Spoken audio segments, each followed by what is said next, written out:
Bonjour à toutes et à tous, bienvenue à l'Assemblée générale de l'ADAPI Noël Côte d'Armor qui est organisée pour la première fois ici dans ce très bel espace Roger Olivier à Plérin-sur-Mer.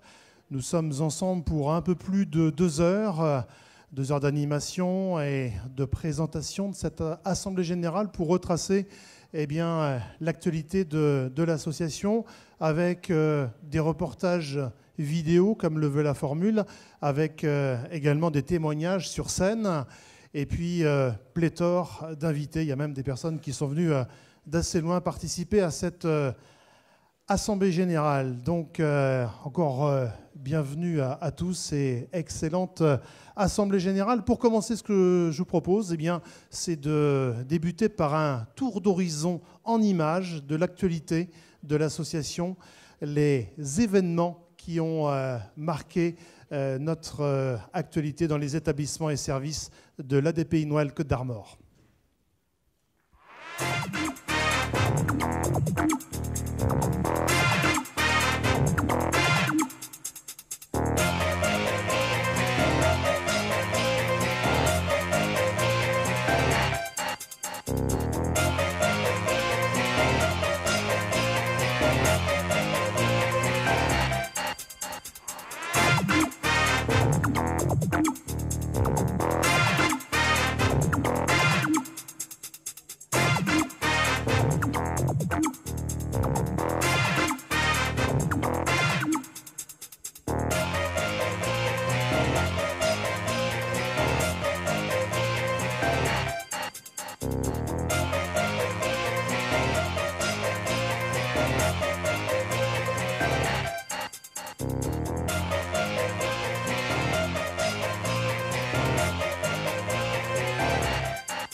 Voilà pour ce tour d'horizon rapide de l'actualité.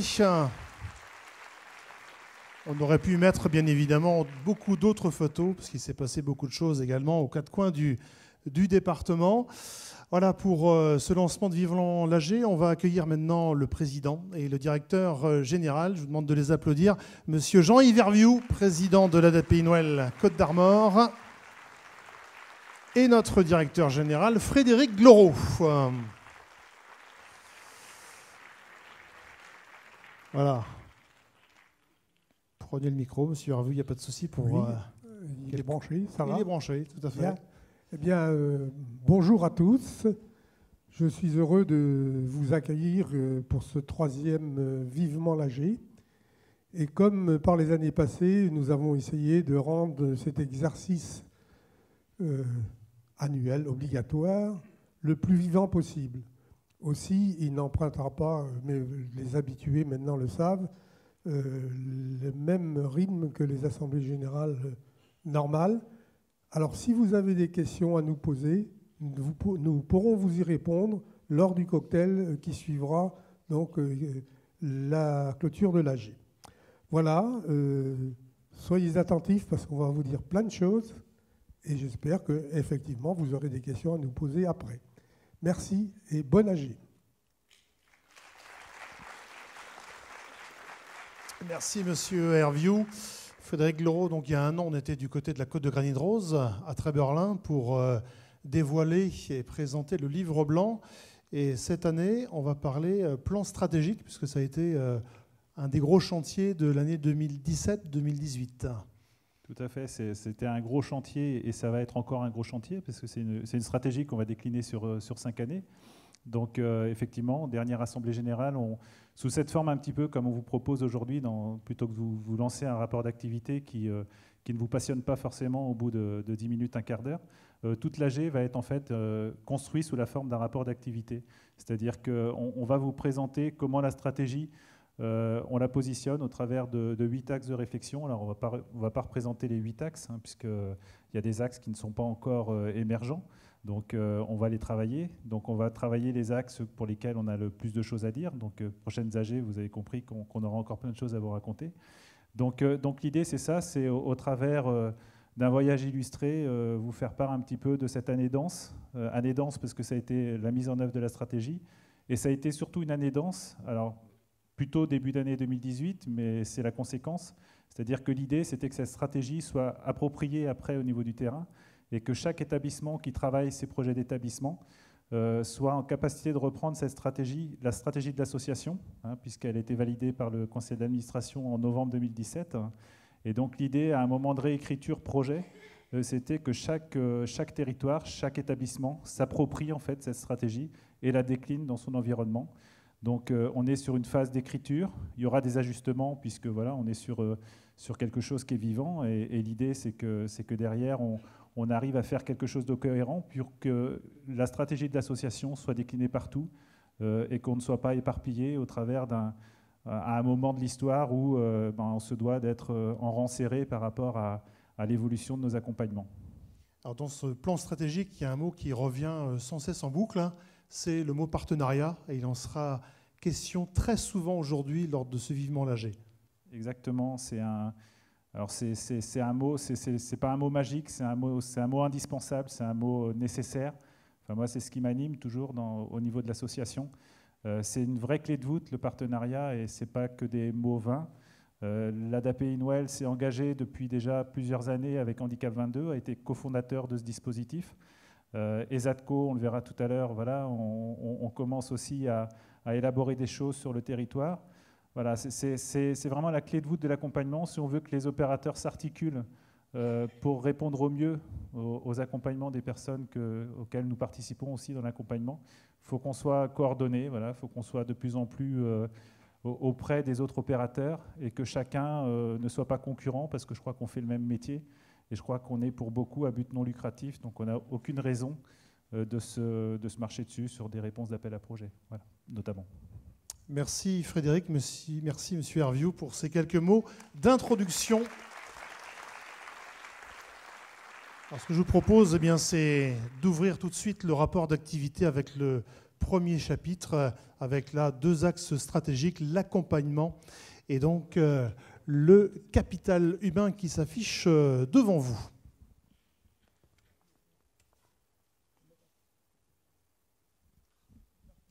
Voilà, on va juste libérer M. Hervieux parce qu'il va revenir tout à l'heure sur la deuxième partie, car nous avons des invités, bien sûr, pour ce premier rendez-vous. Je vais demander à Karine Thoronf, qui est directrice adjointe de l'hébergement sur Saint-Brieuc, de venir nous rejoindre sur la scène. Steve Gentil, j'espère qu'il est avec nous, de l'association hospitalière de Bretagne. Et donc Yves Lefichon, que j'aperçois là-bas, qui est là, on l'a salué tout à l'heure. Voilà, Yves, vous pouvez l'applaudir s'il vous plaît lorsqu'il arrive sur scène.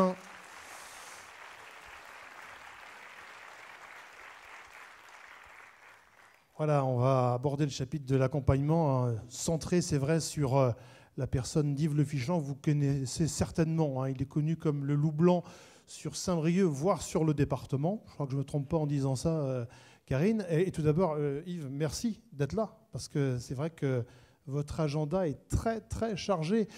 On a voulu un peu répéter cet AG avec lui cette semaine, mais ce n'était pas possible. Vous étiez où, Yves? Prenez le micro. Allez-y, allez-y, allez-y. J'étais à Mur de Bretagne avec le sport adapté, pour les Jeux nationaux du sport adapté. D'accord, c'était style championnat de France que vous étiez pris pendant une bonne partie de la semaine. Et vous êtes impliqué, c'est juste pour qu'on fasse les présentations, vous êtes impliqué dans d'autres associations, oui, dans d'autres mouvements associatifs. Vous pouvez nous dire lesquels? Avec le Secours catholique, avec le centre social des villages. Et le GEM maintenant, de temps en temps. Sans compter que vous êtes aussi administrateur, je crois, à Habitat en vie citoyen. Oui, voilà. Oui. Et il fait partie du bureau du comité du sport adapté. Très bien. Vous voyez, c'est une sacrée carte de visite quand même, quoi. Hein.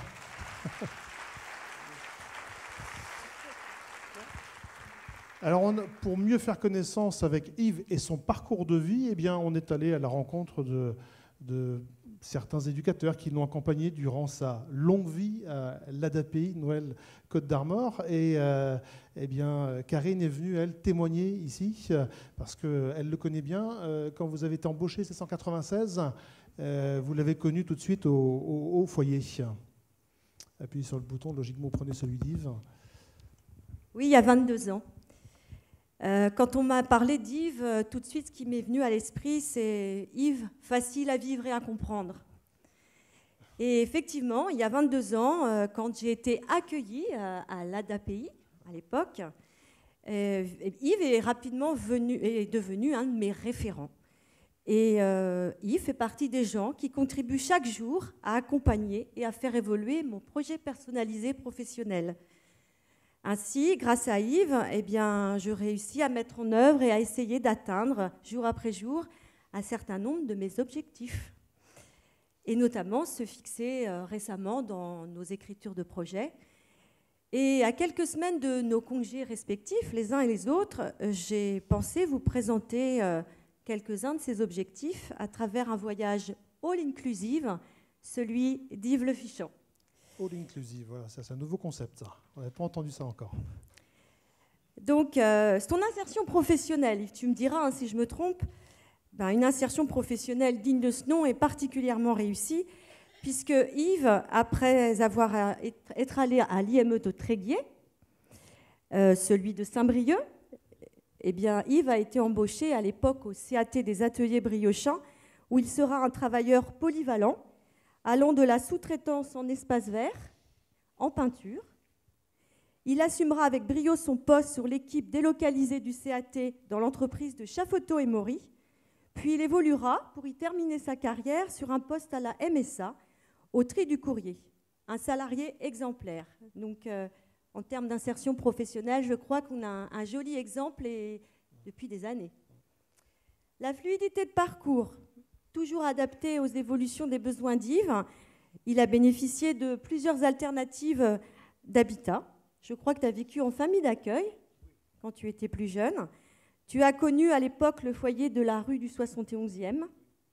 Tu es allé au foyer de Luzel, qui était encore une petite entité. Tu as été ensuite à Robien. Et puis, ton évolution t'a conduit tout naturellement à aller vivre en appartement. Et il y a quelques années, avec la fatigue et puis une évolution de tes besoins, tu as rejoint le foyer Albatros. Et le dispositif Habitat en 10 citoyens est sorti de terre et très rapidement, Yves a fait partie des candidats qui légitimement pouvaient prétendre à y habiter. Donc aujourd'hui, Yves habite rue de la Croix-Rouge dans le dispositif HHC. Et en discutant début de semaine, dans le peu de temps qu'il avait à m'accorder, Yves m'a confié être bien loin de la maison de retraite et pourquoi pas faire un petit tour à l'habitat citoyen de Prévalon. Donc, belle fluidité de parcours. L'insertion sociale. Alors là, c'est la limite de l'hyperactivité pour Yves. Yves a toujours su allier vie professionnelle et loisirs. Aujourd'hui encore, Yves fait partie tu es bénévole au comité sport adapté. Hein, donc, tu arrives donc d'une compétition où tu étais à la buvette, je crois. C'est ça. Donc il en arrive tout juste à l'heure pour l'Assemblée générale. C'est un membre actif du centre social du quartier des villages, dans lequel il fait du jardin. Il participe à un atelier de menuiserie. C'est ça.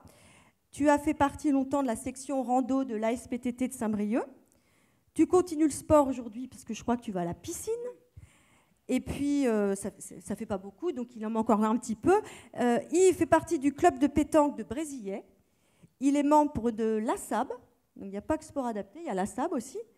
Et il joue de temps en temps à Iffignac, au club de boule bretonne, où il y est avec un de nos collègues, Joël Mahé. Tu dois retrouver ton moniteur d'atelier de temps en temps, non, Monsieur Goubi?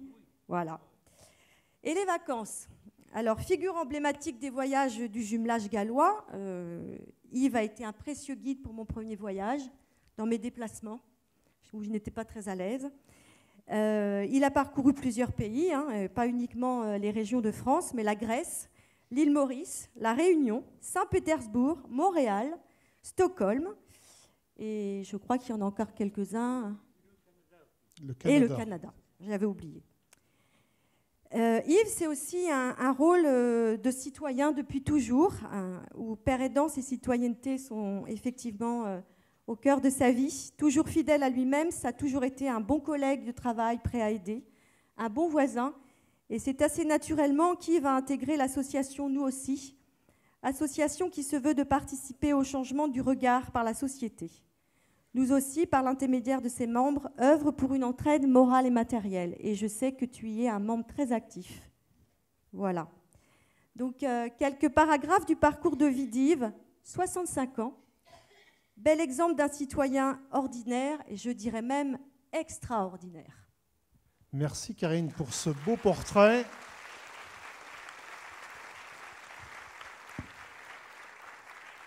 Ce beau portrait, je pense que les quelques éducateurs qui sont avec nous dans la salle, qui ont accompagné Yves, là, le retrouvent tout à fait. Et pour encore mieux aller à découvrir son parcours, je vous propose tout simplement de regarder un reportage qui a été réalisé ces dernières semaines. On a suivi Yves un petit peu du côté d'HHC, à la Croix-Rouge, et également du côté des jardins partagés. Puis on y a rencontré certaines personnes qui le côtoient au quotidien. Je vous propose de regarder ce film qui a été réalisé par l'atelier Images, dirigé par Joël Cousinard, l'atelier Images de l'IME Guy Corlet de Saint-Brieuc. C'est un reportage donc, qui a été réalisé par, ils sourient parce qu'ils sont dans la salle, et je les salue, Pierre Turban, Julien Morin, Ozan Atmaka et Baptiste Brégé.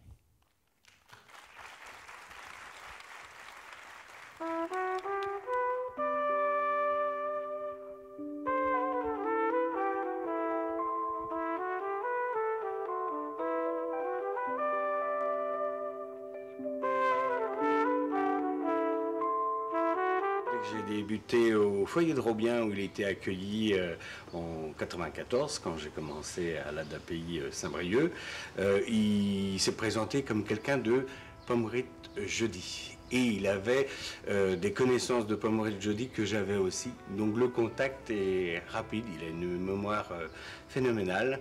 Et c'est une personne qui apprécie d'être dans l'associatif, dans les journées citoyennes, en tout cas, dans beaucoup d'associations qui lui remplissent un peu son emploi du temps, mais il adore ça. Hein. Et c'est quelqu'un de ressources pour ça, puisqu'il y entraîne aussi des résidents sur Robien, parce qu'il était sur Robien au début de ses connu, mais il est passé en appartement collectif avec une autre personne au départ, et puis après carrément en appartement individuel.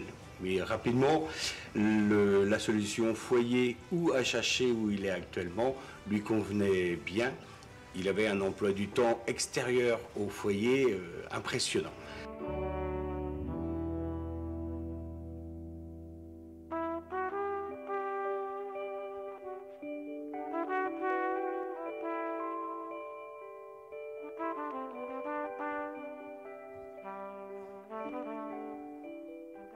j'ai fait partie du sport adapté. Je suis membre du comité de directeur. Oui.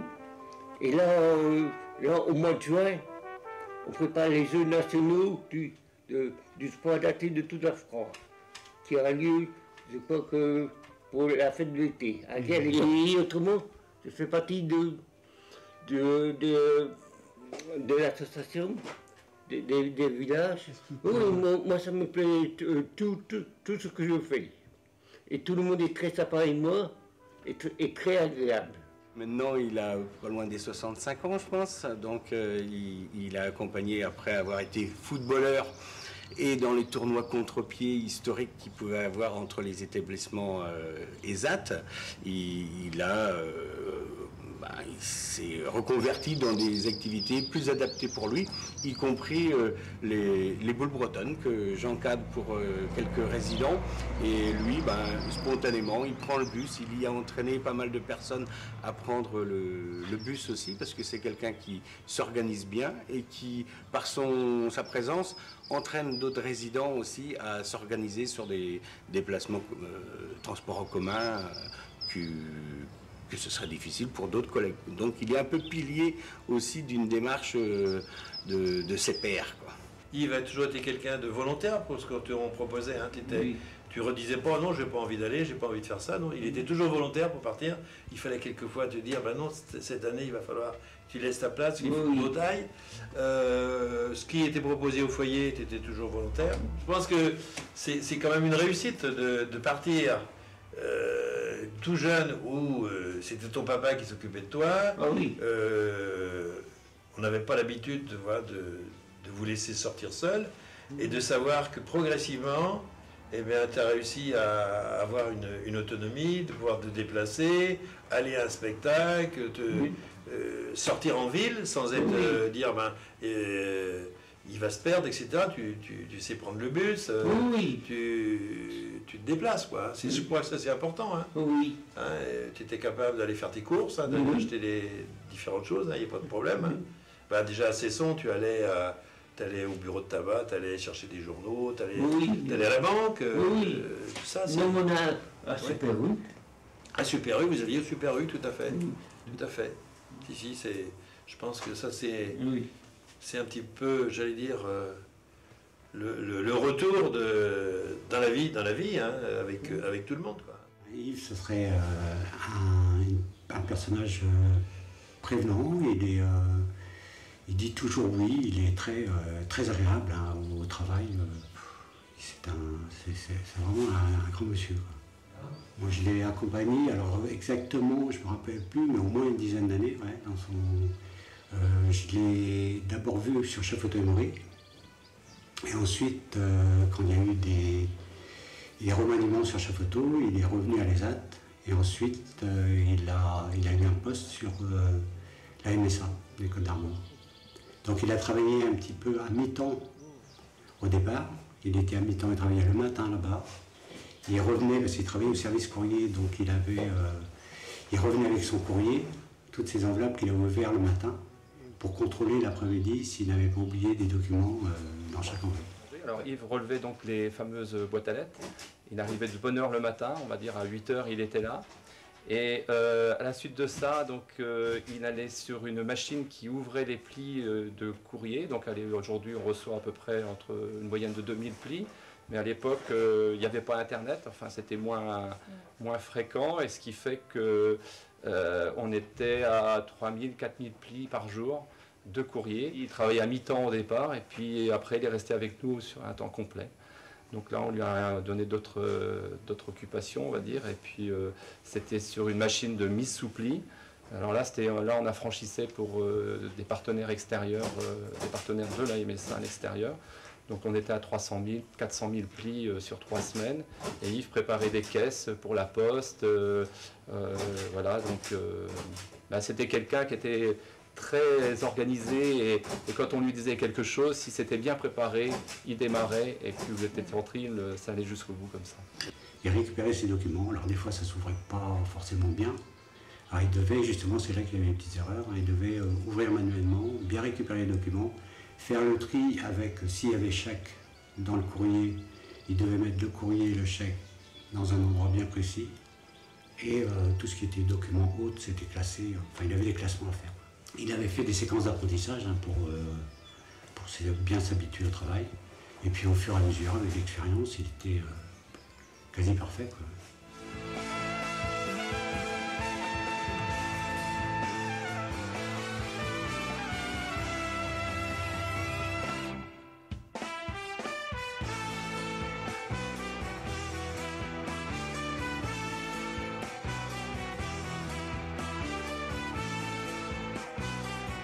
Il a progressé avec la confiance en fait qu'on lui a donnée.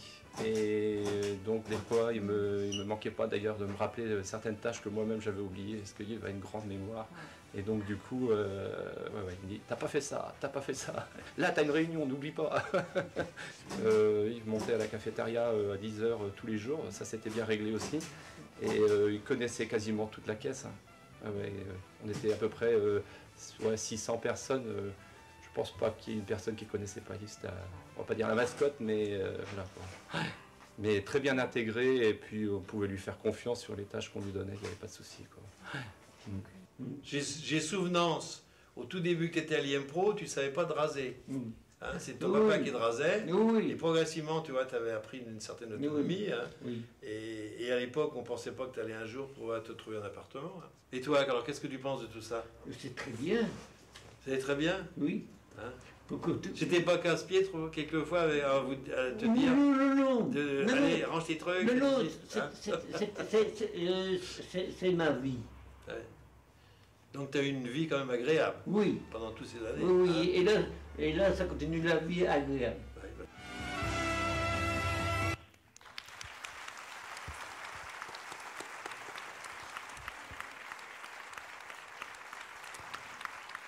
Voilà pour ce reportage réalisé par les jeunes de l'IME de Saint-Brieuc que je salue une nouvelle fois. Voilà, la vie est agréable, elle continue d'être agréable. Et Yves, vous vouliez dire quelques mots sur les personnes qui vous ont finalement accompagné depuis maintenant plusieurs années. Oui, je vous remercie d'être venu attends. Je suis venu me témoigner pour tout ce que j'avais bien participé, avec tous les bénévoles. Merci Yves, je peux l'applaudir.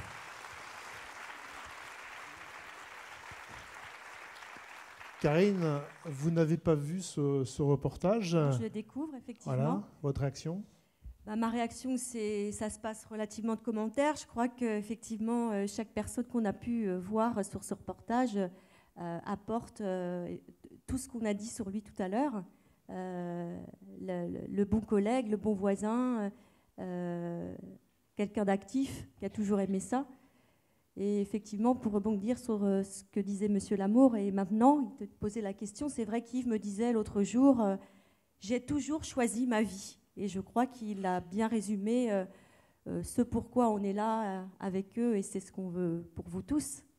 Il l'a relativement bien résumé. Et quand je disais au tout début, facile à vivre et à comprendre, eh ben, ça a parlé, je crois, dans ce film. Frédéric Leroux, avec Yves Le Fichant, là, vraiment, on a un modèle d'inclusion quasi parfait. Oui, c'est que du bonheur d'avoir ça en entame d'Assemblée Générale. Parce qu'on nous tourne en boucle des lois importantes, hein, 2002, 2005, voilà, la reconstitution de l'offre, la reconstitution de l'accompagnement. Je crois que Yves est un exemple parfait d'une personne intégrée, tout simplement, et c'est quelqu'un qui a toujours été dans notre parcours aussi à ADAPI Nouel. Voilà, mais c'est quelqu'un qui, finalement, a toujours été en entreprise. On a parlé du Crédit Agricole, on a parlé de la MSA. Voilà, aujourd'hui, il est dans les dispositifs Habitat Handi-Citoyen. Moi, j'ai 2-3 anecdotes sur Yves, parce que je côtoie Yves depuis un peu plus longtemps maintenant. Voilà, avec l'arrivée d'Yves en tant qu'administrateur, comme il n'avait pas assez de mandat, il a un mandat supplémentaire d'administrateur d'Habitat Handi-Citoyen. Donc on se voit à peu près 3 fois par an, Yves, hein, voilà, donc c'est assez récent, mais on se voit 3 fois par an dans le cadre des conseils d'administration. Et au dernier conseil d'administration, qui était conseil d'administration Assemblée Générale, Yves était très embêté parce qu'il avait un autre bureau derrière Donc il a commencé en disant « Je suis désolé, à 18h30, je suis attendu au village, je crois, c'était ?» C'était à Brésilliers. À Brésilliers, voilà.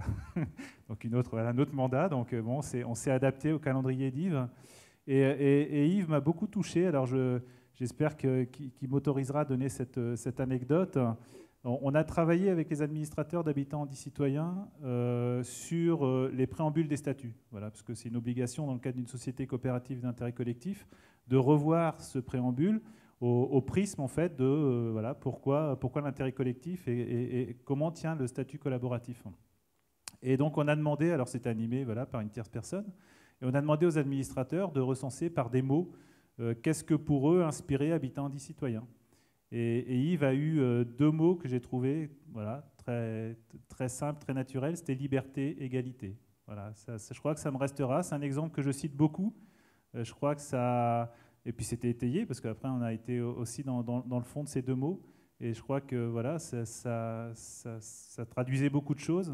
On voit qu'Yves, alors moi je suis très touché par les mots de la fin forcément, hein, quand Yves dit qu'il a une vie agréable et qu'il a encore une vie agréable, je trouve que c'est... voilà, ça se passe de commentaires. Donc je crois qu'il faut que notre secteur sache vendre ça. Enfin, quand je dis vendre, c'est pas dans le sens... mais on fait de l'inclusion. Voilà, je crois qu'on n'a pas à rougir d'expériences qu'on a pu faire. On les étaye, on étaye des parcours de vie, voilà, avec des personnes qui vont à certains moments avoir besoin de plus d'étayage que d'autres. Mais on les étaye et on leur permet, et l'exemple d'Yves, mais il y a plein d'autres exemples comme ça, hein, sur Saint-Brieuc, j'en ai en tête, autour du Joint français, autour de Chafoto. Enfin, voilà, il y a eu des partenariats importants avec des entreprises, le Crédit Agricole, qui est dans la salle d'ailleurs, mais voilà, le Crédit Agricole, Yves était présent, vous avez travaillé au Crédit Agricole, hein, comme vous le disiez tout à l'heure. Voilà, donc il y avait la MS, enfin bref. D'accord. Donc voilà, je crois qu'il y a, il faut aussi qu'on sache dire ça, parce qu'il y a beaucoup de choses qui se font aussi et qui sont complètement dans la dynamique de ces deux dernières lois de 2002 et de 2005, hein, qui impactent notre vision de l'accompagnement. Voilà. Voilà, bien merci pour vos réactions. On va vous libérer et j'espère que Yves, vous allez rester avec nous. Vous partez pas, vous n'avez pas un rendez-vous, une réunion dans la foulée? Non, aujourd'hui c'est calme. Voilà, c'est calme. Juste nager, c'est ça. Merci. Merci Yves Le Fichant, merci Karine, merci Frédéric. On va poser le micro sur la table et poursuivre donc eh bien ce chapitre sur l'accompagnement et le capital humain. Capital humain, on aurait pu aussi avoir des invités au coin salon. Eh bien, on va vous proposer tout simplement un jeu, un quiz, comme ce fut le cas d'ailleurs l'an dernier du côté de Trébordin. On va mettre les buzzers sur la scène et le jeu s'appelle « Qui connaît bien son asso ?» Est-ce que vous connaissez bien votre asso? Pour ça, vous avez été très très nombreux à vous inscrire sur la page Facebook de l'association pour participer à ce jeu. Il n'y a que 6 candidats qui ont été retenus. On va les inviter. Ce sont eux qui vont constituer les 2 équipes pour ce quiz RH, ressources humaines, et pour driver, pour arbitrer effectivement ce jeu. Eh bien, je vais demander à Françoise Perrier, la directrice des ressources humaines, de venir sur la scène. La voici. Et les 2 équipes, eh bien, vous pouvez nous rejoindre. Il n'y a aucun problème. On vous attend. Vous, l'équipe 1, l'équipe 2, j'espère qu'elle est constituée. Voilà, ils étaient là, ils étaient en train de se concerter déjà. Je vous demande d'applaudir Valérie Huguin, responsable de l'accompagnement des salariés EA à ESADCO. C'est l'équipe numéro 1, c'est ça? Eh bien, mettez-vous là avec donc les gens qui sont dans votre équipe. Les autres, vous pouvez vous mettre à côté. Voilà, donc on a une première équipe ici avec donc Valérie Huguin que je viens de présenter, Jean-Jacques Brien, directeur adjoint hébergement à l'Oudéac, qui est à Saint-Brieuc avant et qui connaissait très bien Yves Le Fichant, et Domitil Leroll, administrateur de l'association. Et ici, donc, sur votre gauche, eh bien, Gérard Salobé, administrateur de l'Oudéac, président de la section, s'il vous plaît, Sophie Dessort, chef de service du foyer de vie de Pouilly, et Jérôme Touvenin, responsable QHSE, c'est ça? On avait dit qu'on n'allait pas dire de gros mots aujourd'hui, mais enfin bon. Qualité, hygiène, sécurité, environnement. Voilà, et il travaille au siège de l'association. Approchez-vous avec Françoise qui est déjà en en place. On va juste vous rappeler le principe de ce jeu, de ce quiz. Il faut un capitaine par équipe. Ça, c'est déjà la première chose. Elle est trouvée? C'est Sophie, peut-être? Comme me dit... Toutes trois, mais je sais pas. Moi, bah, ah oui, honneur aux dames, effectivement. Bah, ça sera Sophie, vous voyez? On peut l'applaudir, Sophie, pour la capitaine. Mettez-vous à côté d'elle. Voilà. Et puis, du côté de l'autre équipe, c'est Jean-Jacques. Voilà. Eh bien, Jean-Jacques, placez-vous. Équipe 1, équipe 2. Le principe du jeu, c'est très simple. On va vous poser 3 questions. Et pour chacune de ces questions, il y a 3 réponses possibles. Et donc, à vous de trouver la bonne réponse. Et vous vous concertez. Dès que vous avez la bonne réponse, vous appuyez sur le buzzer. Et je viens vous voir. Et ensuite, avec Françoise, eh bien, on confirme si c'est la bonne réponse ou pas.